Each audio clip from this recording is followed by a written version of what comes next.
Welcome back, everybody.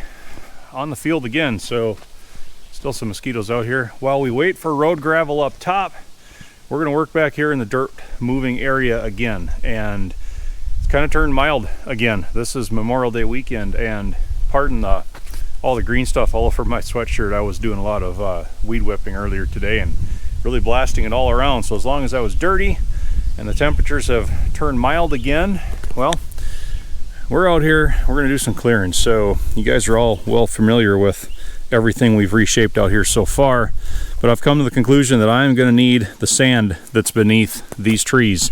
Last Saturday I came out here, and from about right there all the way down to that brush down there to about there, I had enough time to get all of the smaller stuff ripped out, brush, smaller trees. That tree's going to have to go. Those trees, that big bur oak, sadly, I hate to get rid of those trees, but, and then that red oak on the corner, I hate to get rid of that one, but that bur oak, and then these basswoods here, and then the scraggly little popple. It looks like there's 3 of them here. Those 2 as well are going to have to go. Some people call them poplar. Around here they've always just called them popple. And really good red sand down here. That's what I need. Once I scrape all of this topsoil junk off the top, should be some pure red sand. And we'll come over here and take a look at something real quick.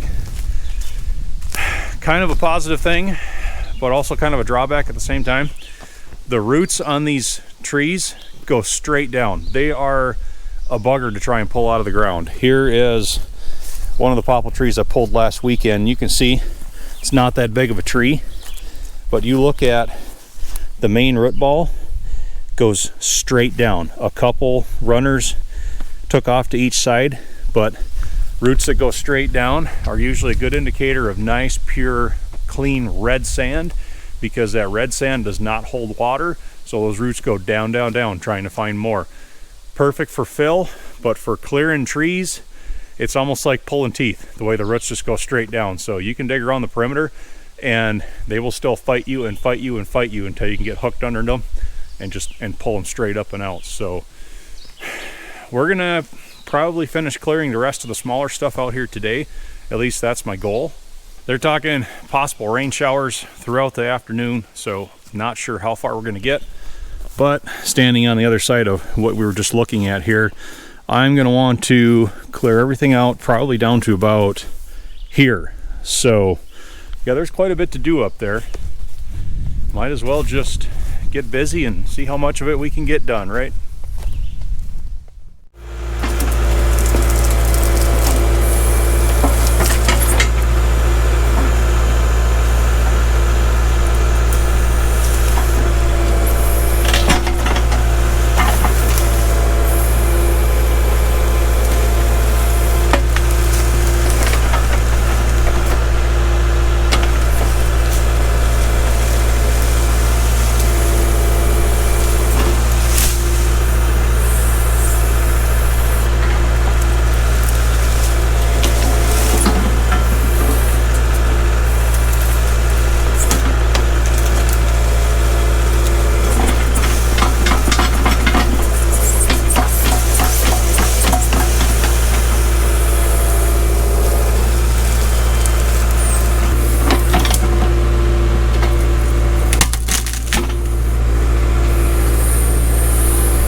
So it's time to load out and, well, keep ahead of the mess that we're making.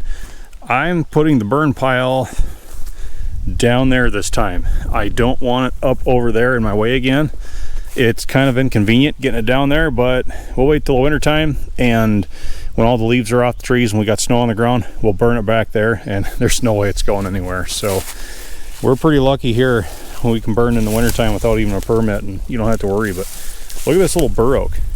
So look at how much of that root ball, that root system, just goes straight down. I mean, it's almost bigger below the ground than it is above. Same with those popples. They just kind of string out along the ground. They're weeds anyway. I don't really like those trees. But we have, here's a white oak right here. See that single big tap root going straight down. This one too, shooting them straight down. It's a good sign. Nice red sand on there. That's what I want. So a couple times in the comment section, people have asked me why I'm not just dozing all this brush out with the cat. Trouble is, with the dozer blade, I'm going to be left with a pile of sticks and brush and trees and roots and a whole lot of dirt and sand all mixed in. You can't burn that, at least not cleanly. Then you're left with a pile of garbage that's going to sit there for the next 20 years. You can't do anything with. It's going to be an eyesore. It's going to be in your way. I like to be able to peel all these pieces out with the backhoe, with the thumb, shake them out, get all the roots out, get all the dirt out of the roots, and then just fork them over to a burn pile.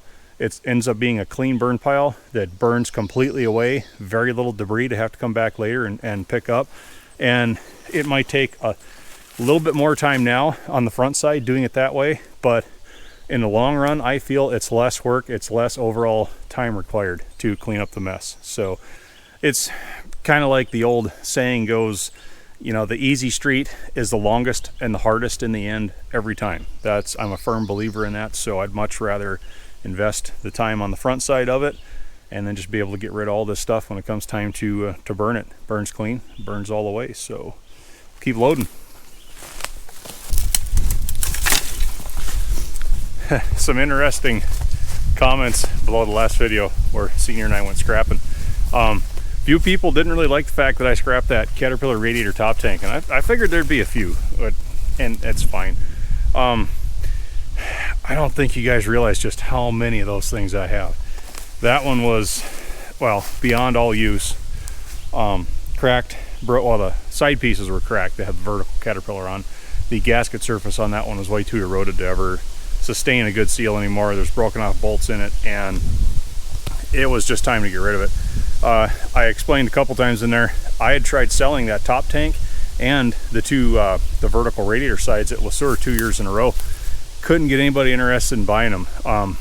The second year I had them there, $5 would have bought all three pieces. No takers. So time to get rid of it, time to move it. At that point, it's really only as valuable as whatever the going rate per pound is. So yeah, that's what we did. We'll recycle it, send it back into the supply chain, and maybe China will send it back as cheap junk at Walmart, huh? I don't know.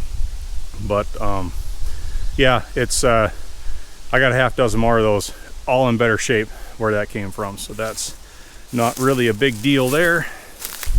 One interesting comment though was put on there by Dave Lambert. I had showed the rail cars back there where we used to spot in the backside of Bayside back there, and he says, "Watch, I love your videos, and the Super M was probably one of my favorites with you and Senior working together." Thanks, Dave.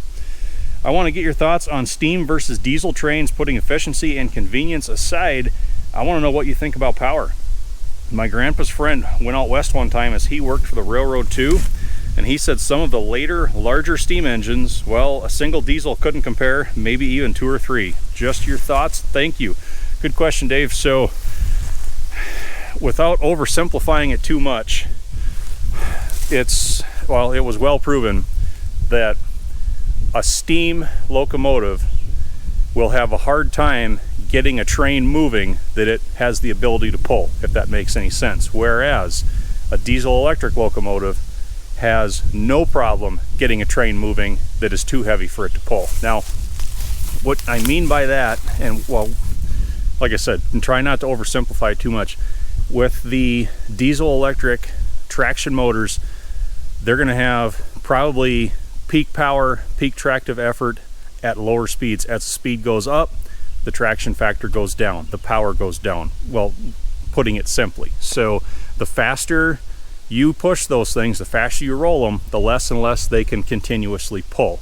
I know the big road engines, even the old Jeeps that we ran up in Superior there, 70 miles an hour is pretty much where they topped out, because you get much faster than that, you start needing more and more and more locomotives in the consist to be able to pull the same amount of weight, and it just becomes inefficient, whether or not the rails can handle it anyway. So whereas the old steam locomotives, they had a harder time getting the train rolling, but as they picked up speed and as those big rods were coming around and they were just, you know, they were under steam, under power, they had no problem pulling that thing down the rails, and you could run those things pretty darn fast and they would still have a lot of tractive effort. So yeah, a lot of times the older steam locomotives, sometimes on a real heavy train, need a little bit of a help, like a push from behind, get that the whole thing rolling. But once they got it moving and got up to speed, they had no problem pulling it. Whereas, you know, a diesel electric modern locomotive, they got all kinds of grunt down there, down low with no speed, but as the speed picks up, traction starts tapering off. So that's just the way they work. I could go into it in a little more detail than that, but I don't think we have enough time for that kind of rambling, right?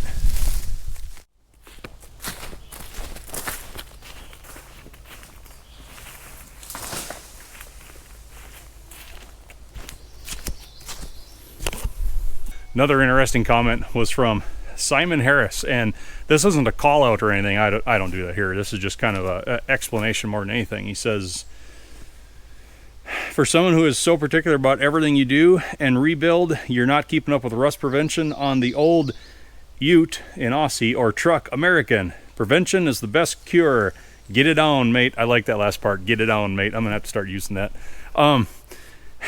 Well, here's the thing. In our road salt state, the Rust Belt as they call it, it's virtually impossible to stay ahead of salt-induced corrosion. Really, the only way to prevent it is to avoid getting it on the vehicles altogether. That's why I have the silver truck, the F350, darn mosquitoes, that it just doesn't get driven in the wintertime. When Old Blue was my primary, there was about 10 years there where I was just OCD, if you can imagine that. I was just OCD about pressure washing it and cleaning it and just, you know, blasting out the frame and the fender wells and the bumpers and anything that could possibly collect salt, washing it, waxing it.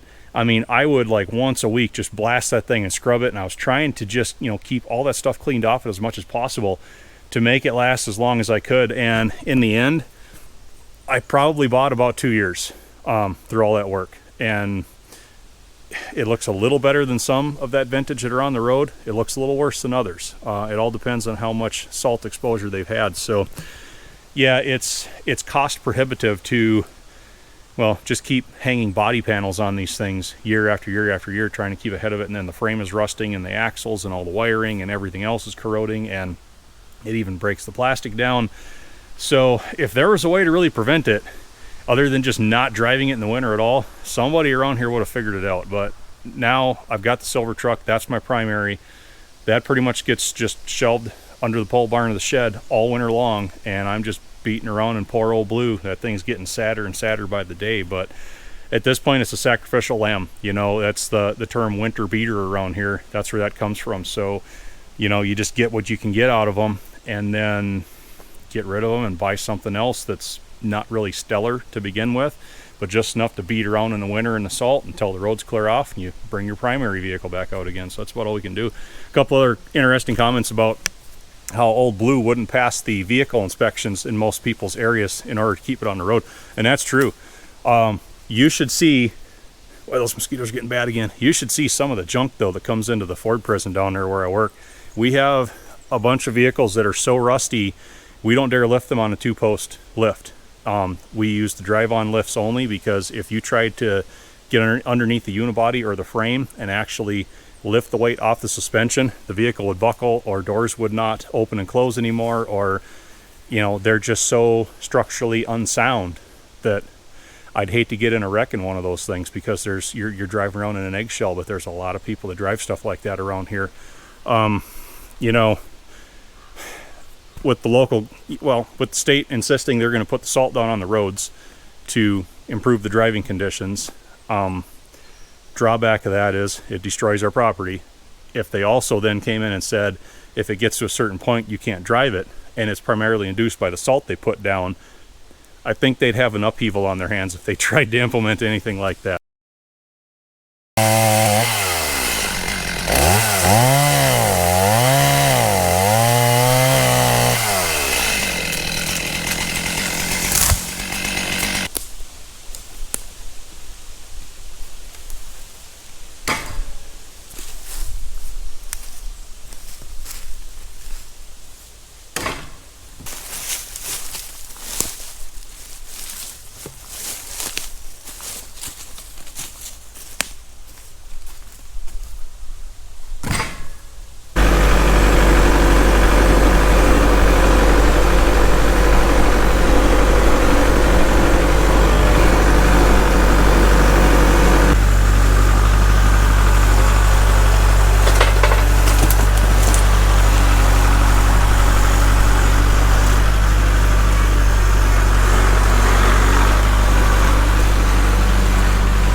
I spend a lot of time chasing you around.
See if we can pull this one. My better judgment told me not to cut it. We're committed now, all right?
is some old rotten something down in here that is just solid as can be. We're gonna have to work on this for a while longer.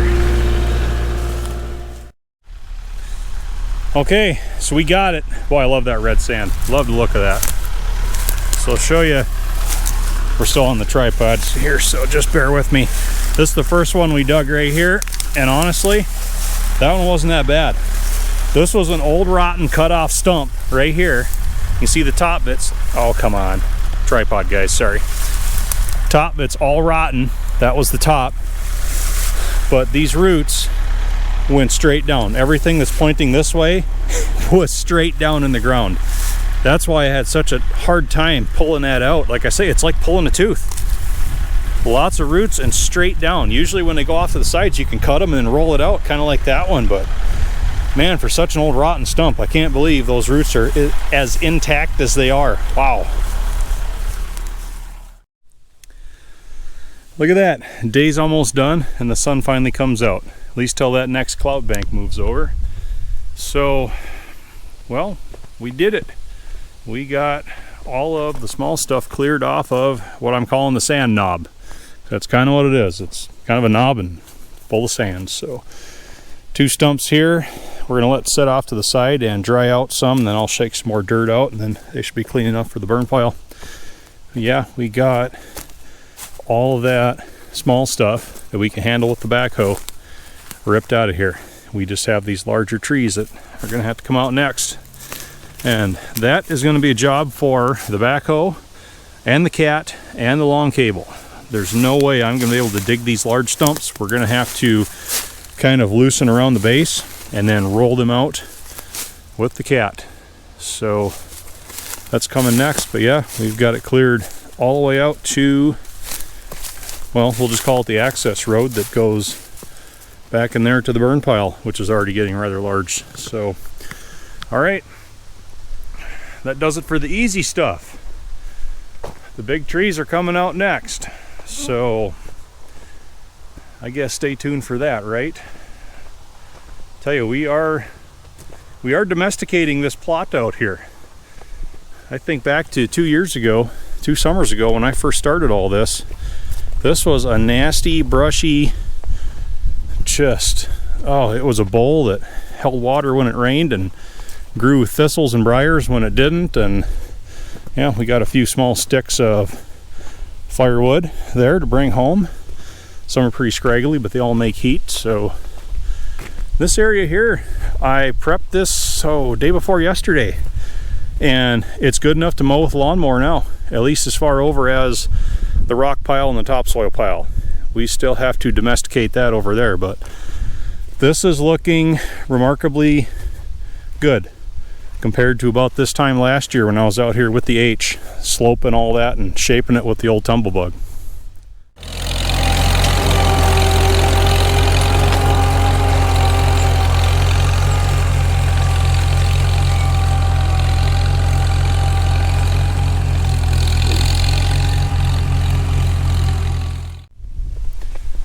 So that'll do it for today. Thanks for tagging along, everybody. I'll tell you what, ladies and gentlemen, we have some work ahead of us, but we're gonna have all the sand we need underneath those trees. We just have to motivate and get at it. Go get us some. So, man, you ever wish the day had 6 more hours of light to it? Oh, every day. I just want to go, man. Hope to see you next time.